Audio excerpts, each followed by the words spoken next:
Hi friends, welcome to my channel. This is EyePlus TV 1 month user review. January last week I TV purchase and unboxing video on the channel. Detailed unboxing with first impression and included and link in the description. First okay, now video. Come on.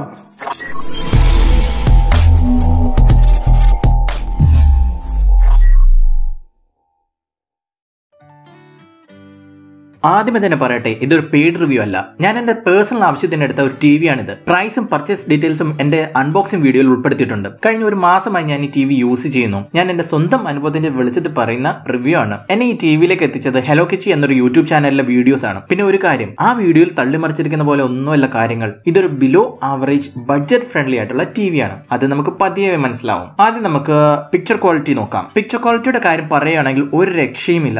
Minimum resource വെച്ചിട്ട് maximum output എടുത്തിട്ടുണ്ട്. ഏത് ആംഗിളിൽ നിന്ന് നോക്കിയാലും നല്ല bright sharp image കാണാൻ പറ്റും. Full HD അല്ലെന്ന് പറയുകയില്ല. അപ്പോൾ നിങ്ങൾക്ക് തോന്നും ഇതെന്താ ഫുൾ HD അല്ലേന്ന്. അതൊന്ന് നോക്കാം. യൂട്യൂബിൽ സെലക്ട് ചെയ്യാൻ പറ്റുന്ന മാക്സിമം പിക്ചർ ക്വാളിറ്റി 1080p. അതെ, ഈ ടിവിയിൽ ഫുൾ HD വീഡിയോ സപ്പോർട്ട് ചെയ്യും. പക്ഷേ ഫുൾ HD സപ്പോർട്ട് ചെയ്യുമെന്ന് വെച്ച് സ്ക്രീൻ ഫുൾ HD ആകണമെന്നില്ല. ഇനി നമുക്കൊരു ലാപ്ടോപ്പ് കണക്ട് ചെയ്ത് നോക്കാം. ഒരു HDMI കേബിൾ യൂസ് ചെയ്ത് ലാപ്ടോപ്പ് കണക്ട് ചെയ്യുമ്പോൾ സ്ക്രീനിന്റെ മുകളിൽ എഴുതി കാണിക്കും ആക്ച്വൽ റെസൊല്യൂഷൻ. അതെ, 1360x768 എന്ന്. യെസ്, ഇത് ഫുൾ HD ഡിസ്പ്ലേ അല്ല. ഫുൾ HD ഡിസ്പ്ലേ എന്ന് പറയുമ്പോൾ 1920x1080 പിക്സലാണ്. അപ്പോൾ ഇത് HD റെഡി ഡിസ്പ്ലേ ആണ്. HD റെഡി എന്ന് പറയുമ്പോൾ 1280x720 പിക്സൽ ആയിരിക്കും. എന്നാൽ ഈ ടി വി അതിലും ബെറ്റർ ആണ്. അതായത് ഒരു HD റെഡി ടിവിനേക്കാളും ബെറ്റർ ഡിസ്പ്ലേ ക്വാളിറ്റി ആയിരിക്കും ഇതിന്. പക്ഷേ ഫുൾ HD ഡിസ്പ്ലേ ക്വാളിറ്റി പ്രതീക്ഷിക്കരുത്, അത്രേ ഉള്ളൂ. ഇതൊരു normal non HD set box connect ചെയ്യുമ്പോൾ കിട്ടുന്ന ഔട്ട്പുട്ടാണ്. അത്ര മോശമൊന്നുമല്ല, അത്യാവശ്യം നല്ല ക്ലാരിറ്റി ഒക്കെ ഉണ്ട്.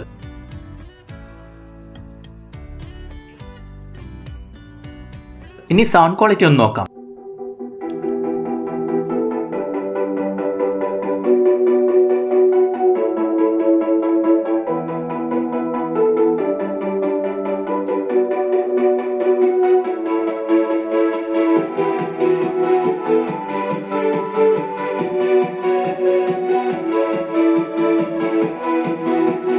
എത്ര വാട്ട് സ്പീക്കർ ആണെന്ന് അറിയില്ല, പക്ഷെ നല്ല ലൗഡ് സൗണ്ട് ആണ്. ഒരു 10x10 സൈസിലുള്ള ചെറിയ റൂമിൽ യൂസ് ചെയ്യുകയാണെങ്കിൽ ഇത് പക്കയായിരിക്കും. റൂം സൈസ് കൂടിയാൽ പിന്നെ ഡയലോഗ്സ് ഒന്നും ക്ലിയർ ആകില്ല, അത്രേ ഉള്ളൂ. സ്റ്റാൻഡേർഡ്, ന്യൂസ്, തിയേറ്റർ അങ്ങനെ കുറെ സൗണ്ട് മോഡ്സ് കൊടുത്തിട്ടുണ്ട്. അതൊക്കെ അങ്ങോട്ടും ഇങ്ങോട്ടും ഒക്കെ മാറ്റി നോക്കാന്നേ ഉള്ളൂ.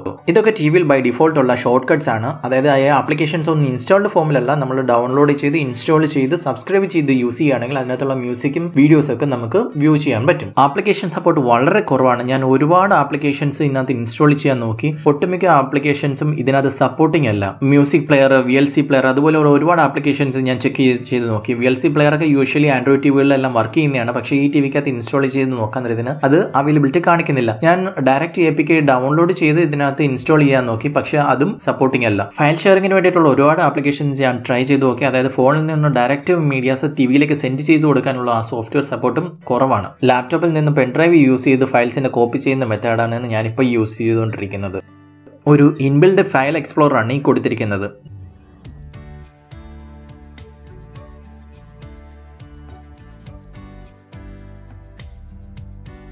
ഞാൻ മുൻപ് വീഡിയോയിൽ പറഞ്ഞതുപോലെ റിമോട്ടിന്റെ ക്വാളിറ്റി ഭയങ്കര മോശമാണ്. മാക്സിമം കെയറിൽ വേണം നമ്മൾ ഇത് ഹാൻഡിൽ ചെയ്യാൻ. തറയിൽ വീണ് പൊട്ടിയെല്ലാം ചെയ്ത് കഴിഞ്ഞാൽ പിന്നെ അതിന്റെ കാര്യത്തിൽ തീരുമാനമാവും. മറ്റൊരു പ്രധാന ഡിസഡ്വാൻറ്റേജ് ആണ് ഇതിന്റെ കൂടെ വാൾ മൗണ്ട് കിറ്റ് കിട്ടത്തില്ല. നമുക്കിത് വാൾ മൗണ്ട് ചെയ്യണമെങ്കിൽ അത് നമുക്ക് എക്സ്ട്രാ പർച്ചേസ് ചെയ്യേണ്ടിയിരിക്കുന്നു. ടിവിയുടെ ബാക്ക് സൈഡ് ഭയങ്കരമായിട്ട് ചൂടാവുന്നുണ്ട്. നമ്മൾ പെൻ ഡ്രൈവോ മൗസിന്റെ അഡാപ്റ്ററൊക്കെ കണക്ട് ചെയ്യുമ്പോഴത്തേക്ക് അത് ഭയങ്കരമായിട്ട് ചൂടായിട്ടിരിക്കുന്ന പോലെ നമുക്ക് കാണാം. അതുകൊണ്ടായിരിക്കും ബാക്ക് സൈഡ് നല്ല രീതിയിലുള്ള വെന്റിലേഷൻ ഫെസിലിറ്റിയും കൊടുത്തിട്ടുണ്ട്. ആ വെന്റിലൂടെ LED പ്രൊജക്ടറിനകത്ത് ലൈറ്റ് വരുന്നത് പോലെ ചെറുതായിട്ട് ലൈറ്റ് റൂമിലേക്ക് വരുന്നതും നമുക്ക് കാണാൻ പറ്റും. മൊബൈൽ മിറർ കാസ്റ്റിന് വേണ്ടിയിട്ടുള്ള ഡെഡിക്കേറ്റഡ് ബട്ടൺ കൊടുത്തിട്ടുണ്ട്. അത് പ്രസ് ചെയ്യുമ്പോൾ ടിവിയിലുള്ള മിറർ കാസ്റ്റിന് വേണ്ടിയിട്ടുള്ള ആപ്ലിക്കേഷൻ ഓണായി വരും. കിൻഡിലിംഗെന്നോ കൈൻഡിലിംഗെന്നോ മറ്റോ ആണ് ഇത് പറയുന്നത്.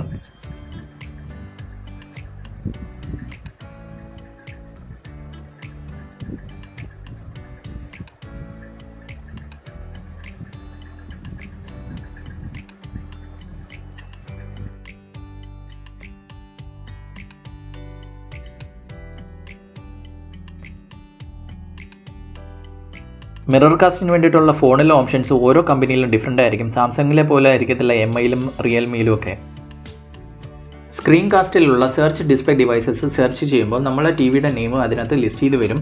അത് ചൂസ് ചെയ്ത് കൊടുക്കുമ്പോൾ നമ്മളുടെ മൊബൈലിൻ്റെ ഡിസ്പ്ലേ നമുക്ക് ടി വിയിലേക്ക് മിറർ ചെയ്തെടുക്കാൻ സാധിക്കും. അതായത് മൊബൈലിലുള്ള ഒരു വീഡിയോ നമ്മളെടുത്ത് പ്ലേ ചെയ്യുമ്പോൾ അതിൻ്റെ ഓഡിയോയും വീഡിയോയും നമുക്ക് ടി വിയിൽ നിന്ന് തന്നെ കിട്ടും.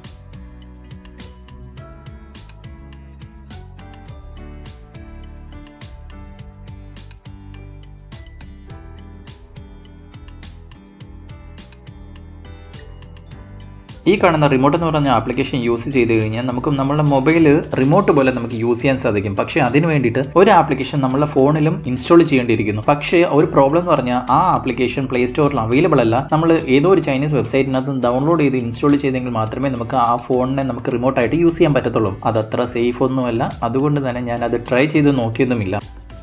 ടി വിയുടെ മൊത്തത്തിലുള്ള പെർഫോമൻസിൽ ഡൗട്ട് തോന്നിയിട്ടാണ് EyePlus എന്ന ആപ്ലിക്കേഷൻ ഞാൻ യൂസ് ചെയ്യാൻ തീരുമാനിച്ചത്. ഈ ആപ്ലിക്കേഷൻ യൂസ് ചെയ്ത് നമുക്കൊരു ആൻഡ്രോയിഡ് ഡിവൈസിൻ്റെ ആക്ച്വൽ സിസ്റ്റം കോൺഫിഗറേഷൻ നമുക്ക് ലിസ്റ്റ് ഔട്ട് ചെയ്തെടുക്കാൻ സാധിക്കും. പ്ലേ സ്റ്റോറിൽ അവൈലബിൾ ആയിട്ടിരിക്കുന്ന ആ ആപ്ലിക്കേഷൻ ഇൻസ്റ്റാൾ ചെയ്ത് യൂസ് ചെയ്ത് നോക്കിയപ്പോഴാണ് ഞാൻ ഞെട്ടിക്കുന്ന കാര്യം അറിഞ്ഞത്. കാണണോ ഞങ്ങൾക്കും? ഇതാണ് ഈ ടി വിയുടെ actual system configuration.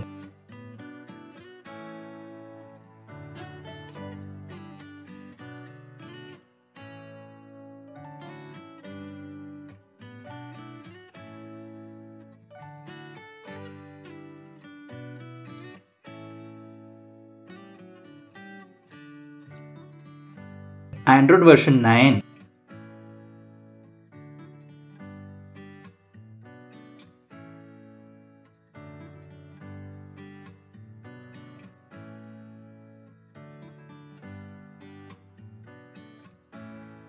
Installed RAM 1 GB. Internal storage 4.28 GB. സംശയമുണ്ടോ? നമുക്കിനി വേറൊരു ആപ്ലിക്കേഷനും കൂടെ ചെക്ക് ചെയ്ത് നോക്കാം. Solid explorer. ഇതൊരു ഫയൽ എക്സ്പ്ലോറർ ആപ്ലിക്കേഷനാണ്.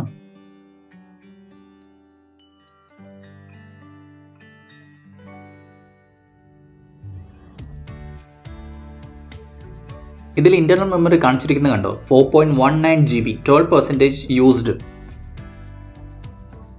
ടി വിയിലുള്ള സിസ്റ്റം ഇൻഫോയിലോ internal storage 16 GB, memory 2 GB, Android version 11. ഒരു ഒന്നൊന്നര തള്ളായിപ്പോയി. എന്താണ് ഈ ഉഡായ്പിൻ്റെയൊക്കെ ആവശ്യം? ഇവർക്ക് ആക്ച്വൽ ആയിട്ടുള്ള കോൺഫിഗറേഷൻ അങ്ങ് കാണിച്ചൂടെ? സാധാരണക്കാരെ പറ്റിക്കാൻ നോക്കുന്ന ഇത്തരം ഉഡായ്പ് നമ്പറുകൾ ഒഴിച്ചു നിർത്തി കഴിഞ്ഞാൽ ഈ ടി വിക്ക് വലിയ പ്രശ്നമൊന്നുമില്ല. 11,000 rupees കിട്ടാവുന്ന മെച്ചപ്പെട്ട ഒരു ഓപ്ഷൻ തന്നെയായിരിക്കും ഈ ടി വി. പിന്നെ ആ 3 year വാറണ്ടിയുടെ കാര്യം, ഇനി അതും ഉഡായ്പാണോ? അല്ലെന്ന് നമുക്ക് പ്രതീക്ഷിക്കാം. നമ്മുടെ നാട്ടിലൊന്നും സർവീസ് ഇല്ലാത്ത ഏതെങ്കിലും ചൈനീസ് ബ്രാൻഡിൻ്റെ ടി വി സെലക്ട് ചെയ്യുന്നവരും ബെറ്റർ ആയിരിക്കും എന്ന് എനിക്ക് തോന്നുന്നു. ഈ ടി വി നമ്മുടെ ലോക്കൽ ബ്രാൻഡായിട്ടുള്ള EyePlus ചൂസ് ചെയ്യുന്നത്. ഈ ടി വിയെക്കുറിച്ചുള്ള അഭിപ്രായം തീർച്ചയായും കമൻറ്റ് ചെയ്യുക. ഈ ടി വിയുടെ കുറച്ച് ട്രിക്സ് ആൻഡ് ടിപ്സ് ഞാൻ അഡീഷണൽ വീഡിയോസ് ആയിട്ട് മിക്കവാറും ഷോർട്സ് വീഡിയോസ് ആയിട്ടായിരിക്കും ഞാൻ പോസ്റ്റ് ചെയ്യുന്നത്. അപ്പോൾ ചാനൽ സബ്സ്ക്രൈബ് ചെയ്യാൻ മറക്കണ്ട. Okay, by.